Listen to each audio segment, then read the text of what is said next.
The Supreme Court on Wednesday ordered a new court hearing for a Black Texas prison inmate whose death sentence may have been tainted by disturbing references to race. Lawyers for inmate Duane Buck said the result of the court's 6-2 decision is that Buck must either be given a sentence of life in prison or a new sentencing hearing. Our law punishes people for what they do, not who they are. Dispensing punishment on the basis of an immutable characteristic flatly contravenes this guiding principle, Chief Justice John Roberts said in his majority opinion. Buck had tried for years to get federal courts to look at his claim that his rights were violated when jurors were told by a defense expert witness that Buck was more likely to be dangerous in the future because he is black.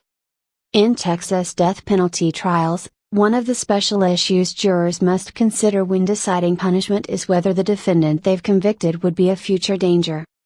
Roberts wrote that the testimony of Dr. Walter Quijano was potent evidence. Dr. Quijano's testimony appealed to a powerful racial stereotype, that of black men as violence-prone. Justices Samuel Alito and Clarence Thomas dissented. Having settled on a desired outcome, the court bulldozes procedural obstacles and misapplies settled law to justify it, Thomas said.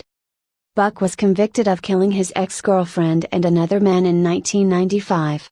His case was among 6 in 2000 that then Texas Attorney General John Cornyn in a news release said needed to be reopened because Quijano's statements were racially charged. In the other 5 cases, new punishment hearings were held and each convicted again was sentenced to death. Cornyn, a Republican, is now the state's senior U.S. Senator. Buck's lawyers contended the Attorney General, by then Cornyn's successor Greg Abbott, broke a promise by contesting his case. But the Fifth U.S. Circuit Court of Appeals said that it could find nothing in the case record to indicate the state made an error or promised not to oppose any move to reopen the case. Abbott now is the state's governor.